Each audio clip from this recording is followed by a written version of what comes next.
오늘의 말씀은 마태복음 25장 1절부터 13절 말씀입니다. 신약 42쪽입니다. 그때 천국은 마치 등을 들고 신랑을 맞으러 나간 10처녀와 같다 하리니 그 중에 5은 미련하고 5은 슬기에 있는 자라. 미련한 자는 등을 가지되 기름을 가지지 아니하고 슬기 있는 자들은 그릇에 기름을 담아 등과 함께 가져갔더니 신랑이 더디오므로 다 졸며 잘세.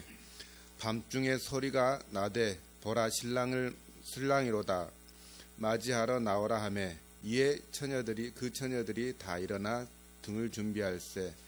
미련한 자들이 슬기 있는 자들에게 이르되 우리 등불이 꺼져가니 너희 기름을 좀 나누어 달라 하거늘 슬기 있는 자들이 대답하여 이르되 우리와 너희가 쓰기에 다 부족할까 하노니 차라리 파는 자들에게 가서 너희 쓸 것을 사라 하니 그들이 사러 간 사이에 신랑이 오므로 준비하였던 자들은 함께 혼인잔치에 들어가고 문은 닫힌지라.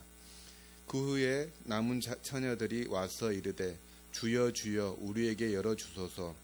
대답하여 이르되 진실로 너희에게 이르노니 내가 너희를 알지 못하노라 하였느니라. 그런즉 깨어있으라. 너희는 그날과 그때를 알지 못하느니라. 우리 하나님의 은혜와 평강이 여러분 가정에 충만하시길 바랍니다. 지난번에 우리가 마태복음 24장의 말씀을 살펴봤었는데요. 마태복음 24장에서 예수께서는 말세의 징조들을 우리에게 알려주셨죠. 그리고 가장 중요한 말씀은 36절 말씀, 그러므로 깨어있으라. 그러므로 깨어있으라. 어느 날에 너희 주가 임할는지 너희가 알지 못함이니라. 이렇게 말씀하셨어요. 오늘 마태복음 25장도 이 말씀을 자세하게 설명해주는, 보완해서 설명해주는 그런 말씀입니다. 그래서 25장 1절을 보면 그때 천국은 마치 그랬죠. 예수께서 하나님 나라의 비유를 설명하실 때마다 주로 사용하시는, 서두에 사용하시는 그런 관용적인 표현인데요. 하나님 나라에 대한 비유를 말씀하십니다. 3가지 비유를 말씀하시는데요. 10처녀 비유, 달란트 비유, 양과 염소의 비유입니다. 이 3가지 말씀은 앞에서 말씀드린 깨어있으라 하는 그 말씀을 보충해서 설명해 주는 내용입니다. 그것을 더 자세하게 설명해 주시기 위해서 예수께서 지금 3가지 비유의 말씀을 들으신 겁니다. 그러니까 이 3가지 비유는 한 가지씩만 따로따로 이렇게 이해할 것이 아니라 사실은 한꺼번에 보완해서 서로 간에 보완해 주는 의미를 갖기 때문에 한꺼번에 살펴볼 필요가 있습니다. 오늘 그 중에 이제 10처녀 비유만 말씀드리겠지만 시간이 오래 걸리니까 나눠서 이야기하겠지만 그것을 또 한꺼번에 우리가 종합해서 생각할 수 있어야 됩니다. 그 공통적인 내용이 뭐냐면 재림을 기다리면서 우리는 어떤 자세로 살아야 되는가, 종말의 삶을 우리는 어떤 삶을 살아야 되는가, 예수께서 다시 오실 텐데 그때를 기다리면서 우리는 어떻게 살아야 될 것인가, 이것에 대한 말씀을 지금 하고 계십니다. 1절을 보시면 천국은 마치 등을 들고 신랑을 맞으러 나간 10처녀와 같다 그랬어요. 성경에서 혼인잔치는 주로 메시아 시대를 상징하는 표현으로 주로 많이 사용합니다.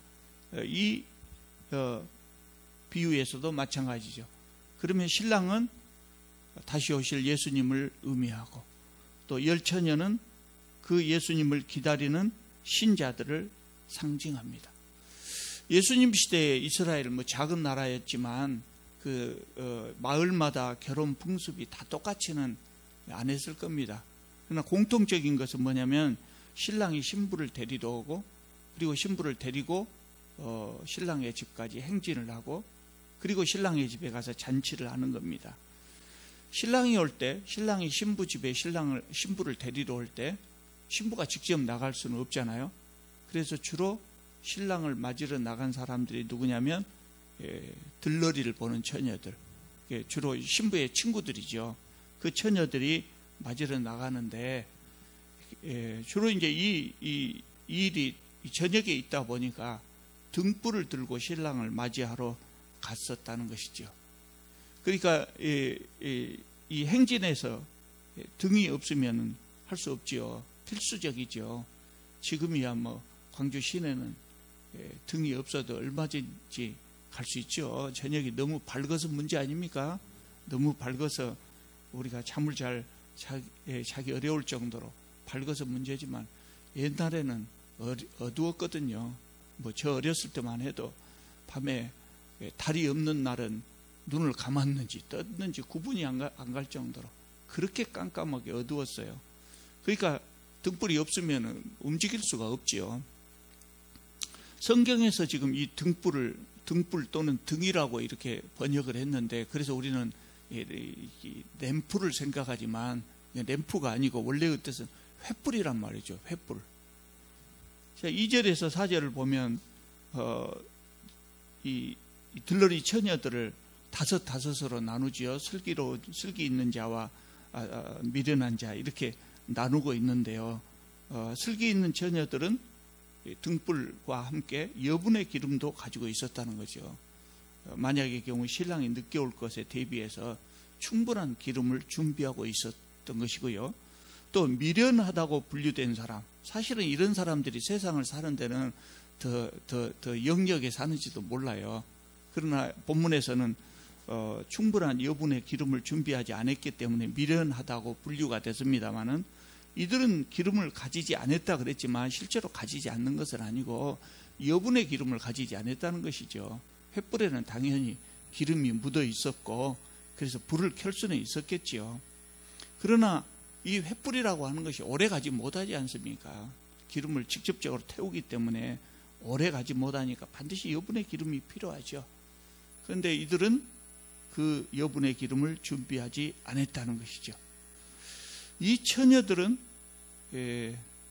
다 등불을 켜놓고 지금 신랑을 기다렸다고 그래요. 본문을 보면. 왜 그랬을까요? 금방 올 것으로 예상했기 때문이죠. 금방 올 것으로 예상을 했기 때문에 불을 켜두고 지금 신랑을 기다리고 있었어요. 대부분의 경우는 이제 그렇게 뭐 오래되지 않아서 오겠죠. 그런데 이 비유에서는 신랑이 빨리 오지 않는다는 거예요. 빨리 오지 않았어요. 그것은 마태가 이 비유를 그 마태복음 독자들에게 소개하면서 예수님의 재림이 늦어진 것에 대한 이유를 지금 설명하죠. 예수님의 재림이 늦어질 수도 있다고 하는 것을 지금 이 비유를 통해서 말씀하는 거죠. 자, 5절을 보면 신랑이 너무 늦게 오니까 기다리다가 잠이 들었어요. 졸다가 잠을 잤다는 것이죠. 그때 갑자기 신랑이 온다, 맞으러 나가라 그러니까 처녀들이 뭐 보나마나 허겁지겁 일어났겠죠.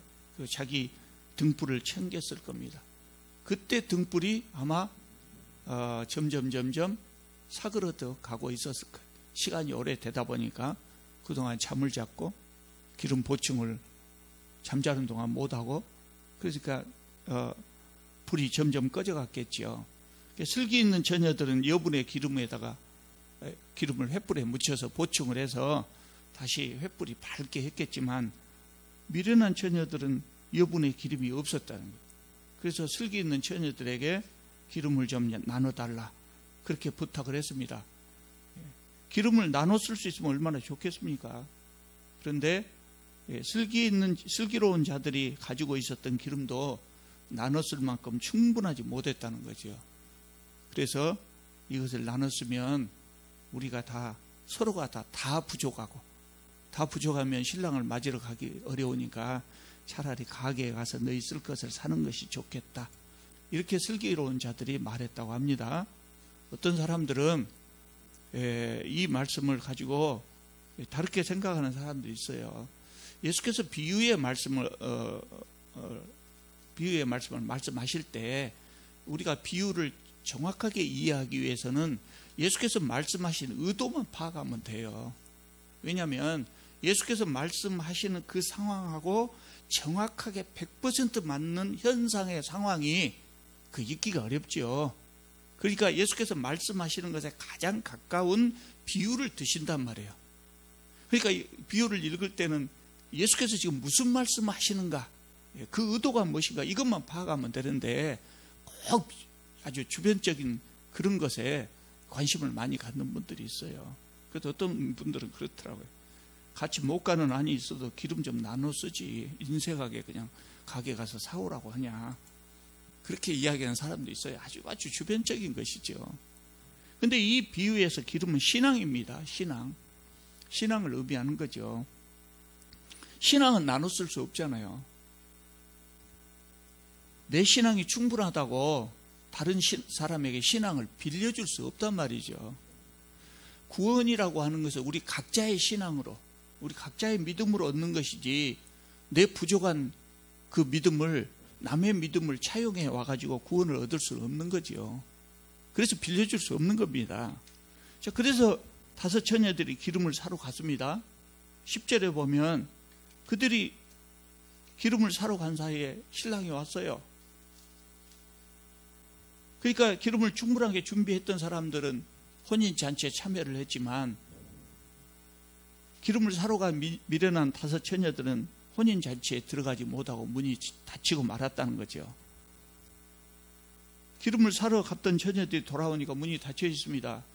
당연히 문을 두드리겠지요. 문 좀 열어주세요. 중요한 것은 12절입니다. 신랑이 단호하게 이야기합니다. 진실로 너희에게 이르노니 내가 너희를 알지 못하노라. 진실로 너희에게 이르노니, 이 말씀은 예수께서 중요한 말씀을 사용하실 때마다 사용하는 이 관용적인 표현입니다. 정말 중요한 말씀이래요. 내가 너희를 알지 못한다. 여러분, 실제로 혼인잔치를 할 때는 문 닫아주지 않습니다. 문 안 닫죠. 그래서 지나가는 사람들도 들어와서 얻어먹고, 심지어는 동네에 떠돌아다니는 개들도 와서 뭐 주워 먹고 그러지요. 그러니까 실제로는 혼인잔치 할 때 문을 닫아 걸지 않습니다. 그렇기 때문에 늦게 도착해도 혼인잔치에는 참여할 수 있지요. 그러나 이 비유에서 신랑이 이렇게 단호하게 거부하는 것은 종말의 상황을 지금 혼인잔치로 비유하기 때문에 그래요. 그러니까 예수께서 재림하신 다음에 그때사 나 인자라도 주님 믿겠습니다, 그래봐야 소용없다는 거예요. 기회는, 더 이상의 기회는 없다. 이거를 단호하게 보여주는 말씀이 지금 12절의 말씀이거든요. 그리고 이제 예수께서 이 비유를 말씀하신 후에 결론으로 13절 말씀을 합니다. 그런즉 깨어 있으라. 이거는 지난번에 제가 말씀드렸던 그 설교의 제목이지요. 깨어 있으라. 그 말씀의 연속이에요. 그리고 그 말씀을 더 반복해서 자세하게 설명해 주는 것이 이 비유의 말씀이고요. 그런즉 깨어 있으라. 너희가 그날과 그때를 알지 못하느니라. 그래서 예수께서 24장 36절에서 하셨던 이 말씀을 다시 한번 강조해서 이야기하고 있는 거예요. 예수님 자신도 모른다고 했잖아요. 예수님 자신도 알지 못하고 오직 아버지만 아시느니라 그랬어요. 우리가 그날을 준비하고 늘 깨어서 준비하게 하기 위해서 그 언제 준비하실 것인가 그날을 알려주시지 않으셨다 그랬어요. 그러니까 우리는 늘 준비하는 마음으로 살아야 된다. 그걸 무슨 신앙이라고 해서요? 종말론적 신앙이라고 제가 그때 말씀드렸죠. 오늘이라도 예수께서 오실 수 있다. 늘 깨어서 준비하는 마음으로 그렇게 살아가는 신앙, 그것이 우리에게는 필요하다 그랬습니다. 본문의 비유에서요, 미련한 5 처녀들이 왜 여분의 기름을 준비하지 않았을까요? 신랑이 금방 올 것으로 생각했기 때문에 그랬겠죠. 신랑이 금방 올 것을 생각했기 때문에 여분의 기름을 준비하지 않았을 겁니다. 그런데 만약에 이 사람들이 신랑이 금방 오지 않을 것이라는 사실을 미리 알았다면 여분의 기름을 준비했을까요? 안 했을까요? 늦게 온다. 그럼 여분의 기름을 준비했을까요? 글쎄 모르겠어요. 그건 오늘 비유에 예수께서 이 비유를 말씀하신 중요한 의도는 아니에요. 그냥 우리가 생각해 볼 때 이 사람들은, 이런 신앙을 가진 사람들은 신랑이 금방 오지 않고 상당히 늦게 온다고 하는 것을 미리 알았다고 할지라도 여분의 기름을 준비하지 않았을 것 같아요. 그리고 그 대신에 여분의 기름을 준비하지 않는 대신에 등불을 켜지 않는 것이죠. 꺼두겠지요. 꺼뒀다가 신랑 올 때쯤 되면 불을 붙이겠지요. 이것이 바람직한 신앙은 아니라는 거예요. 늘 깨어있는 신앙이 아니라는 거예요. 그래서 누구에게도 재림의 시기가 알려지지 않았다는 겁니다. 결국 이 미련한 5 처녀들은 혼인잔치에 참여하지 못했습니다. 사적으로 하나 더 말씀드리자면요. 본문을 보면 신랑이 늦게 오니까 다 잠을 잤죠. 미련한 처녀들 뿐만 아니라 슬기 있는 처녀들도 잠을 잤습니다. 그러면 예수께서 깨어 있으라 했는데 왜 이들은 잠을 잤냐? 슬기 있는 처녀들이 잠을 잔 것, 이거 잘못된 것 아니냐? 그렇게 또 비유를 엉뚱하게 생각하면 안 된다는 거예요. 예수께서 깨어 있으라고 하는 것은 잠자지 말란 말 아니에요. 우리가 저녁에 잠을 자야 다음날 활동을 할 것 아닙니까? 사람이 잠 안 자면 죽어요. 그러니까 밤이 되면 자야지요. 깨어 있으라고 하신 말씀은 영적으로 깨어 있으라는 말입니다. 밤이 늦으면 당연히 잠을 자야죠. 그러니까 여기서 처녀들이 잠을 잤다는 것은 이 사람들이 깨어있지 못하다고 하는 것을 의미하는 것이 아니고 신랑이 그만큼 늦게 왔다는 것을 설명하기 위한 말씀일 뿐이에요. 사족입니다마는. 자, 10처녀 비유가 우리에게 가르쳐주는 가장 중요한 교훈이 뭡니까? 가장 중요하다 보기보다 유일한 교훈이죠. 그거는 뭐냐면 예수께서 다시 오실 때까지 우리의 신앙을 버리면 안 된다는 거예요.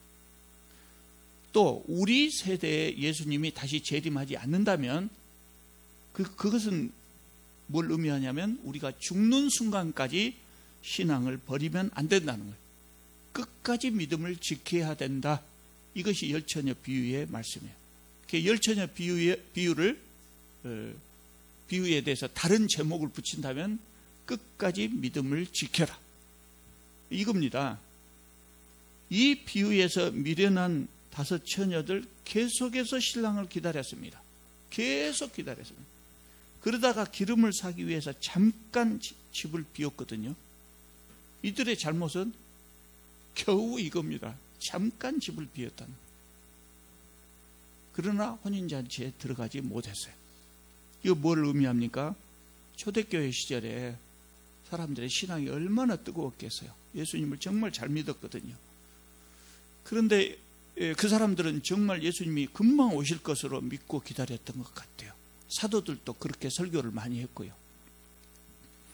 그런데 곧 오실 것으로 기대했던 예수님은 금방 오시지 않아요. 1년이 지나고 2년이 지나고 10년이 지나고 20년이 지나고 이러다가 사도들도 다 늙어서 죽게 생겼어요. 사도들이 늙어서 죽을 때까지도 예수님은 다시 오시지 않았다고요. 그런 과정에서 박해는 심하고 그러니까 기다리다가 지쳐서 믿음을 저버린 사람들이 있었어요. 그 사람들을 상징하는 것이 바로 미련한 5 처녀들이에요. 지금도 그러지 않습니까? 미련한 5 처녀들처럼 평생 동안 신앙생활을 하다가 믿음을 버린 사람들이 있어요. 그런데 그 순간에 예수께서 다시 오시면 그들은 천국에 갈 수 없다는 거예요. 또 평생 동안 신앙생활을 잘 해오다가 믿음을 버렸어요. 믿음을 버린 지 얼마 안 됐어요. 그런데 그 버린 순간에 갑자기 죽어버렸다. 그럼 천국에 갈 수 없다는 거예요. 그것이 오늘 비유가 말씀하는 내용이에요. 사실은 평생 동안 신앙생활을 잘해온 사람이라고 하면 마지막에 믿음 버리지 않지요. 버리지 않습니다. 그러나 어떤 이유에서든 믿음을 버릴 때, 믿음을 버렸을 때 예수께서 다시 오시거나 그때 그 사람이 죽는다면 천국에 갈 수 없다는 겁니다. 그러니까 신앙생활을 얼마나 오래 했는가가 중요한 것이 아니라 끝까지 신앙생활을 했는가 안 했는가가 중요하다는 겁니다. 여러분, 신앙의 본질은 과거의 업적이 아닙니다. 과거의 업적이 아니고 오늘 현재의 모습입니다. 우리는 늘 그렇게 생각하기 쉽거든요. 내가 이제까지 이렇게 신앙생활을 잘했으니 나는 당연히 구원을 받겠지. 이렇게 많이들 생각하죠. 구원의 확신을 가지고 신앙생활을 하는 것은 좋습니다. 그러나 내가 과거에 이렇게 했으니 이런 생각을 갖는 것은 별로 좋지 않아요. 왜냐하면 이런 생각을 가지면 공로주의에 빠질 위험이 있거든요. 공로주의에 빠질 위험이 있어요. 중요한 것은 내가 과거에 어떻게 신앙생활을 했는가가 중요한 것이 아니고 오늘 현재 믿음을 지키고 있는가, 그것이 중요하단 말이에요. 오늘 현재 믿음을 지키고 있어야 한다는 거예요. 아무리 오랫동안 신앙생활을 잘했어도 마지막 순간에 믿음을 버리면 구원은 없다. 이것이 오늘 본문의 교훈입니다. 그러면 이제 거꾸로요, 평생 동안 믿지 않다가 운 좋게도 예수께서 재림하기 직전에 믿음은 믿었다면 어떻게 될까요? 또는 평생 동안 믿지 않다가 죽기 직전에 예수님을 믿은 사람은 어떻게 될까요? 60년 동안 예수님 믿다가 잠깐 안 믿었던 사람, 마지막에 안 믿었던 사람, 구원이 없습니다. 근데 60년 동안 안 믿다가 죽기 전에 운 좋게 예수님을 믿었습니다. 그러면 구원을 얻습니까? 못 얻습니까? 얻는다는 거예요. 네? 얻는다는 거예요. 어떻게 생각하면 웃기지요? 얻는다는 거예요. 예수께서 십자가에 달리셨을 때 함께 십자가에 달렸던 한편 강도가 그 예입니다. 그 사람이 십자가의 상에서 신앙 고백을 했거든요. 그러니까 예수께서 그 강도에게 뭐라고 이야기합니까? 오늘 네가 나와 함께 낙원에 이르리라 그랬어요. 그래서 그 사람은 구원 받았습니다. 그래서 사람들은 말합니다. 뭐들라고 일찍 믿을 필요가 있냐? 천천히 믿으면 된다. 저하고 같이 신앙생활을 했던 연구실도 나란히 있었는데 우리 대학에 어떤 교수님이 그런 이야기를 했어요. 그분은 기독교에 대해서 너무나 잘 알고 있더라고요. 심지어는 환란이 닥치면 산으로 도망가라겠대. 산만 보고 뛰면 된다고. 그분이 하는 말이 그거예요. 저한테 뭐들라고 그렇게 일찍부터 교회를 다니시오. 가만히 있다가 죽기 전에 교회 나가면 돼요. 그렇게 이야기를 하는 겁니다. 마음껏 세상의 즐거움을 누리다가 죽기 직전에 또는 예수님 재림하기 직전에 믿으면 되지 않냐? 그거예요. 그럼 됩니다. 그럼 됩니다. 그런데 여기는 두 가지 문제점이 있어요. 첫째 문제점 뭘까요? 우리가 언제 죽을지를 어떻게 알아요? 언제 죽을지를 어떻게 알아요? 제가 제 수명에 대해서, 저도 이제 나이를 많이 먹었기 때문에 제가 그냥 예상하기를 한 20년, 30년 살겠지, 그렇게 예상할 뿐이에요. 근데 실제로 20년, 30년을 살란가? 내일이라도 죽을란가? 아니면 그보다 훨씬 더 많이 200살까지 살란가? 모르죠. 그건 모른다는 거예요. 예수께서 언제 다시 오실지, 언제 우리가 죽을지 알 수 없다는 거예요. 바로 이런 문제 때문에 예수께서 재림의 날짜를 우리에게 알려주시지 않은 겁니다. 근데 또 한 가지 우리가 생각해 볼 것은 그거예요. 저는 그런 생각도 해봤어요. 예수님을 안 믿고 있다가 죽기 전에 살짝 믿었다. 그럼 구원을 받는다. 진짜 받을 수 있을까? 나는 그런 생각을 했어요. 물론 예수님과 함께 십자가에 달렸던 한편 강도는 그때서 깨우쳤어요. 그때서 깨우치고 예수님을 믿었어요. 그러면 구원이 있죠. 그런 사람은 구원이 있어요. 복음을 평생 접하지 못하다가 죽기 전에야 복음을 접하고 예수님 믿었어요. 그러면 그 사람은 구원이 있죠. 그러나 예수 믿어야 구원 받는다고 하는 것을 알면서 차일피일 미루고 그렇게 하다가 마지막에 하나님을 믿었다. 그러면 제가 생각할 때는 그것은 예수님을 믿었다라고 보기보다 예수님의 자비로우심, 우리 하나님의 은혜를 이용해 먹은 것 아닌가, 나는 그런 생각이 들어요. 그러니까 그 사람 구원 받을 수 있을까 못 받을까 하는 것은 그건 하나님께 여쭤봐야 되고 우리가 함부로 판단할 일은 아니지만 제가 생각할 때는 어렵지 않을까 하는 생각이 들어요. 하나님을 이용해 먹으려고 하면 안 되죠. 더군다나 하나님의 자비를 이용해 먹으려고 하면 안 되죠. 또 한 가지 문제점은 뭐냐면 나이 든 다음에 살짝 믿고 구원받겠다. 그럴 때 또 하나의 문제점 뭐냐면 신앙생활이 고통이 아니라는 겁니다. 마음대로 살다가 마지막에 믿겠다고 생각하는 사람들은 신앙생활을 괴로운 것으로 생각을 해요. 신앙생활을 괴로운 것으로 생각합니다. 그렇기 때문에 뭐들라고 그렇게 괴로운 일을 미리서부터 해야 되냐, 그런 생각을 하죠. 그래서 편하게 살다가 예수 믿기 전에, 아니 죽기 전에 믿어야 되겠다, 이런 생각을 하는 거죠. 여러분, 신앙생활이 괴로우십니까? 신앙생활은 정말 할 수만 있다면, 미룰 수만 있다면 미루어야 할 만큼 괴로운 일일까요? 옛날에 박해가 심했던 시절에는 그렇게 생각할 수 있겠죠. 그런 말 할 수 있을 거예요. 지금 우리 시대에 예수 믿는다고 불편할 거 뭐 있어요? 여러분, 불편할 거 뭐 있어요? 주일날 친구들하고 골프장 가지 못하는 것 정도는 불편하겠지요. 그 정도는 불편하죠. 골프장 가지 못하고 예배드리러 나눈 것이 고통스럽습니까? 그럴 수도 있어요. 적어도 예배를 통해서 하나님을 만나는 즐거움을 알기 전까지는 그거 고통스럽다고요. 고통스럽죠. 술 못 먹는 것도 고통스럽고요. 고통스러울 수 있어요. 그러나 하나님을 만나는 감격을 아는 사람은 그것을 홀인원에 비교하겠습니까? 비교할 수 없는 기쁨이 있죠. 하나님을 만나는 기쁨은. 제가 생각할 때 예수 믿는 것이 고통스럽다고 하는 이유는 못된 목사들을 만나면 고통스러워요. 못된 목사들을 만나서 그런 것 같아요.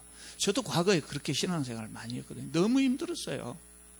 못된 목사들을 만나서 정신적으로 물질적으로 착취를 당한 경우에는 신앙생활이 고통스럽습니다. 날마다 교회 나와서 봉사를 하고, 교회 나와서 봉사한 것만 충성스러운 하나님의 일이라고 그렇게 이야기를 하고, 한 푼이라도 헌금 더 거들라고 애를 쓰고, 그러면은 참 정신적으로 물질적으로 착취당하고 고통스럽지요. 신앙생활이 고통스럽지요. 그것은 그 목사가 잘못하고 있는 것이 하나님께서 그러신 것은 아니단 말이에요. 하나님의 뜻이 그런 것은 아니죠. 어떤 사람은요, 스스로 고통을 막 자초하는 사람도 있어요. 고난을 당해야, 그래야 우리 영이 맑아지고 또 우리 몸을 일부러 괴롭게 하는 것이 구원을 받는 길이라고 생각하는 사람들이 많아요. 그런 사람들이 많아요. 근데 그것은 루터가 이미 해결한 해답이 있잖아요. 그건 이미 루터가 내렸죠. 근데 어쨌든 교회를 잘못 만나면 고통스러울 수 있어요. 그래서 우리는 우리 교회를 참 좋은 교회를 만들어야 돼요. 우리 교회에서도 고통받으신 분이 있어요. 그리고 교회 떠나신 분이 있잖아요. 김 목사님이 설마 잘못해서 그런 건 아니겠죠. 성도들 간에 마음 상하면 그럴 수 있잖아요. 그래서 얼른 가서 위로해 줘야 돼요. 그리고 우리가 사람이기 때문에 신앙생활을 오래 하고 믿음이 좋은 사람이라고 할지라도 다툴 수 있어요. 그런데 뒤처리를 다 잘해야 된단 말이죠.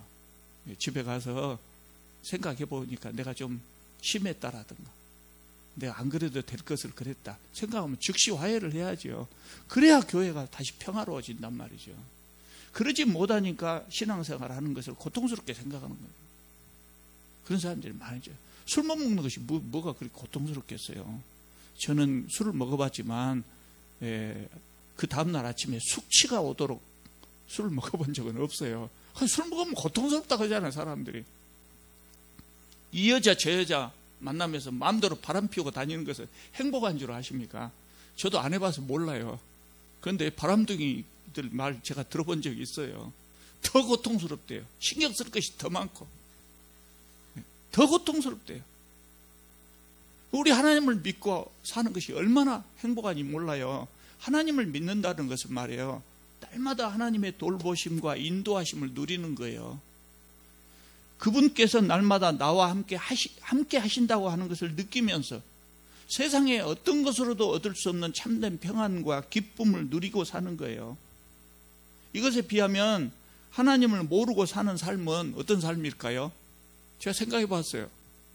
여러분들에게 말씀드리려고. 하나님을 모르고 사는 삶은 어떤 삶입니까? 뭐 굳이 표현하고 싶지 않지만 굳이 비교해서 표현하라고 하면 주인으로부터 버려진 강아지의 삶, 그런 삶 아닐까 하는 생각이 들어요. 버려진 삶, 날마다 무엇을 먹을까, 무엇을 입을까, 무엇을 마실까 걱정하는 삶이죠. 미래를 알 수 없기 때문에 불안하죠. 미래를 위해서 한 푼이라도 더 저축을 하고 아등바등 그렇게 사는 삶이에요. 재산이 없어도 걱정, 있어도 걱정, 그런 삶이죠. 그러나 하나님을 믿고 하나님 나라 안에 거하는 사람이 누리는 그런 삶은 참된 기쁨, 평안, 안식, 이걸 누리는 삶이라고요. 이렇게 좋은 삶을 왜 연기하겠어요? 이걸 모르니까 사람들이 연기하죠. 이렇게 좋은, 하나님을 믿고 산다고 하는 게 이렇게 좋은 것을 모르기 때문에 가능하면 늦게 믿으면 된다, 죽기 전에만 믿으면 된다, 그런 것이죠. 이렇게 좋은 삶이라고 하는 것을 안다면 가능하면 빨리 믿어야죠. 왜 연기합니까? 여러분, 오늘 본문인 열처녀 비유는 우리가 마지막 날 심판대 앞에 섰을 때 적용되는 심판의 기준을 우리에게 설명해 주시는 거예요. 이것만이 심판의 기준은 아니에요. 아까 세 가지 비유가 있었다겠죠. 그러니까 그것들이 이제 추가로 보완을 해주지만 오늘 이 비유가 우리에게 가르쳐주는 심판의 기준 중에 하나, 그게 뭡니까? 끝까지 믿음을 지켜야 된다. 끝까지 믿음을 지켜야 된다. 여러분, 우리는 참 좋은 나라 안에 발걸음을 디뎠습니다. 하나님의 인도하심과 보호하심 안에 삽니다. 얼마나 좋습니까? 그래서 우리는 한 사람도 낙오되지 않고 마지막 날까지 구원의 길을 다 가실 수 있기를 바랍니다. 기도드리겠습니다. 거룩하신 우리 하나님, 주님 은혜 감사드립니다. 저희들 어리석어서 각자 자기 필요한 대로, 자기가 가고 싶은 대로 그런 삶을 살았던 저희들입니다. 저희들을 불러주시고 하나님을 알게 하시고 믿음을 갖게 하시고 구원의 은총을 베풀어 주셔서 참으로 감사드립니다. 주님, 우리가 이 믿음을 주님 오시는 그날까지, 또 주님께서 우리를 부르시는 그날까지 잘 지켜나갈 수 있도록 저희들의 믿음을 인도하여 주옵소서. 예수님의 이름으로 기도드립니다. 아멘.